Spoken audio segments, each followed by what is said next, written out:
Robert De Niro dans le film The Irishman peut être un homme qui parle peu, mais malgré son calme naturel, il reste toujours très charismatique. Vous vous demandez peut-être quel est son secret. Voyons ensemble dans cette vidéo 4 techniques pour que votre langage corporel semble immédiatement plus charismatique et projette une plus grande confiance en vous. Nous ferons aussi une comparaison intéressante avec le monde animal, et vous verrez que le mot « animal » n'a pas surgi par hasard. Quelle est la première chose que vous remarquez chez Robert De Niro ? Regardez ses mouvements. Lorsqu'ils sont lents et posés, c'est les moments où il semble plus charismatique et en confiance. Mais c'est aussi dans sa manière de répondre. Tony a dit à Maggie de me demander de te dire que les jeux sont faits. Une réponse lente et posée dégage beaucoup plus de confiance qu'une réponse rapide et décousue. Les mouvements lents et assurés sont à l'opposé des mouvements brusques et saccadés des personnes qui se sentent nerveuses et peu sûres d'elles. Faisons un parallèle avec le monde animal. Les mouvements des animaux peuvent être classés en 2 styles différents. Les mouvements de prédateurs et les mouvements de proie. Les mouvements de prédateurs sont lents, détendus, assurés, un peu comme les mouvements de Robert De Niro, exprimant une confiance certaine. Par contre, les mouvements de proie sont beaucoup plus rapides, saccadés et désordonnés. Bien sûr, la différence vient du fait qu'ils perçoivent leur environnement de manière différente. Les prédateurs peuvent se permettre de se déplacer plus lentement parce qu'ils n'ont pas besoin d'être constamment sur leur garde. Lorsque vous vous déplacez lentement, posément, assurément, vous communiquez aux autres que vous n'êtes pas effrayé, que vous n'êtes pas sur vos gardes, que vous êtes tout simplement confiant. Et je vous assure, vous serez assurément plus charismatique. Putain, Patrick! Mais la confiance peut prendre d'autres formes et se manifester d'une manière exaltée, explosive, avec des mouvements beaucoup plus expressif. La vérité, vous y avez cru, non? Mais Mais une confiance assurée n'est pas d'avoir uniquement des mouvements lents ou uniquement des mouvements explosifs, non. La confiance se dégage dès lors que nos mouvements, nos déplacements, nos réactions ne sont pas déterminés par une situation ou un événement, mais sont autorégulés. C'est-à-dire que nous devons avoir la capacité de garder le contrôle de nos mouvements. Plus vous serez constant dans votre façon de réagir, de vous déplacer, de vous exprimer, et plus vous inspirerez confiance. Et l'objectif est de rester confiant, posé, et même quand tous les yeux sont braqués sur vous. Et même dans les cas extrêmes, on peut même montrer sa puissance en tournant le dos aux autres, même ceux qui sont censés être menaçants. C'est un peu comme le monde animal. Un animal prendra le risque de tourner le dos à un autre uniquement s'il est confiant de sa supériorité et qu'il n'est pas menacé. Regardez ces lions qui s'abreuvent dans l'étang. Ils ne se soucient guère des animaux qui sont derrière eux. Les lions sont assurés de leur confiance et de leur puissance. Par contre, vous ne verrez jamais l'inverse. Aucun animal ne tourne le dos à un lion. Quelle que soit la situation, le lion restera toujours important pour les autres animaux. Mais attention à ne pas penser qu'à cause de ça, le mouvement le plus efficace pour montrer sa confiance est de tourner le dos aux gens. Bien sûr que non.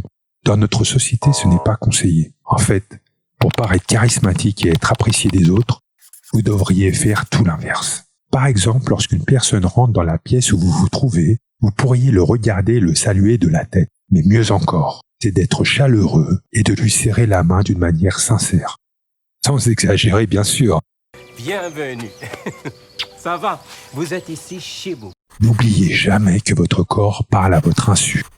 Il dit naturellement tout haut ce que l'esprit pense tout bas. Voyons maintenant la 3e technique. Je reconnais que cette technique n'est pas vraiment liée au langage corporel, mais elle en est proche. C'est que les gens confiants, comme les animaux puissants, peuvent se permettre de s'handicaper pour paraître plus confiants et plus charismatiques. Je m'explique. Prenons l'exemple du paon. Savez-vous pourquoi le paon a ses plumes, certes magnifiques mais si encombrantes? Elles ne fournissent aucun avantage évident pour sa survie et même peuvent s'avérer être un problème pour éviter les prédateurs. Eh bien, connaissez-vous la théorie dite du handicap? Quand le paon mâle déploie sa queue majestueuse, les couleurs chatoyantes de ses plumes ne ravissent pas seulement les visiteurs. Elles attirent aussi l'attention des femelles. Et plus la queue est touffue, et plus la femelle est intéressée. Elle n'est pas tant séduite par son aspect esthétique que par la supériorité qu'il révèle. En effet, si ce mâle a pu résister à ses prédateurs en étant encombré d'un appendice qui alourdit sa marche et gêne son envol, c'est qu'il surpasse ses congénères. C'est donc, malgré ce handicap, un pan fort et puissant. Les gazelles, elles aussi, utilisent la théorie du handicap. Poursuivies par des prédateurs, elles ont tendance à ralentir leur course pour faire des bonds désordonnés. En sautant, la gazelle enverra un message au félin qui la pourchasse. La décélération de sa fuite par des sauts qui la ralentissent montrerait au prédateur que la gazelle est confiante d'avoir suffisamment de réserve d'énergie pour s'offrir le luxe de ce parcours en zigzag. Donc le prédateur pourrait se rabattre sur des proies qui semblent moins sûres d'elle. La théorie du handicap ne se vérifie pas seulement dans le monde animal, non. Robert De Niro, par exemple, utilise cette technique en disant la vérité, même si cela peut être un handicap et nuire à sa réputation. Qu'est-ce que tu fous dans le Delaware?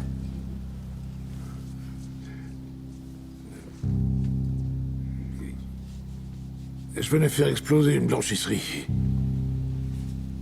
Mais cette attitude montre sa confiance en lui et surtout son honnêteté. C'est le même principe qu'avec le pan. Un handicap peut tourner à votre avantage. En montrant votre honnêteté, vous affirmez votre confiance. Dans notre société, si vous paraissez vous mettre en situation de handicap pour une cause juste et noble, vous serez plus charismatique et semblerez beaucoup plus confiant. Maintenant, voyons le dernier point. Restons avec Robert De Niro. Dans ce film, The Irishman, il semble insensible et ne montre que rarement ses émotions. Les frères. Vous êtes frère? Très bien. C'est mon anniversaire. Bon anniversaire. Bon anniversaire. D'accord. Bon anniversaire. Casse-toi, fais pas chier.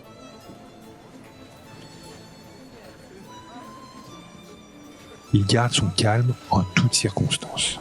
Les émotions étant au cœur de nos comportements et interactions, les comprendre, les accepter et les exprimer de manière constructive est primordial.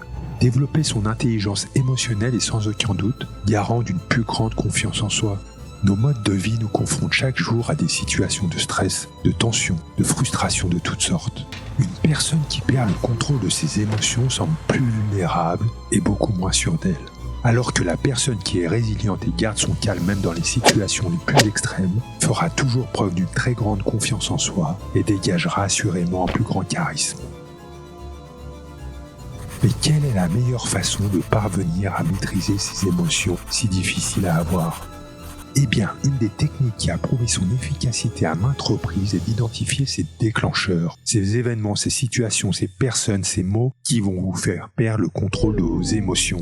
Compris, Jimmy, t'as un service à demander. Désolé, mais mon nerveux, il arrête pas de dire des trucs pour épi. Du calme. Robert De Niro, par exemple, est très sensible à tout ce qui touche à sa famille et touché à sa fille est sans aucun doute un vrai déclencheur. Chérie, il t'a poussé? Allez, réponds-moi. Il t'a poussé, il t'a bousculé, est-ce qu'il t'a fait quoi que ce soit? Viens, on y va. C'est lui, c'est ça. Reste là, reste là.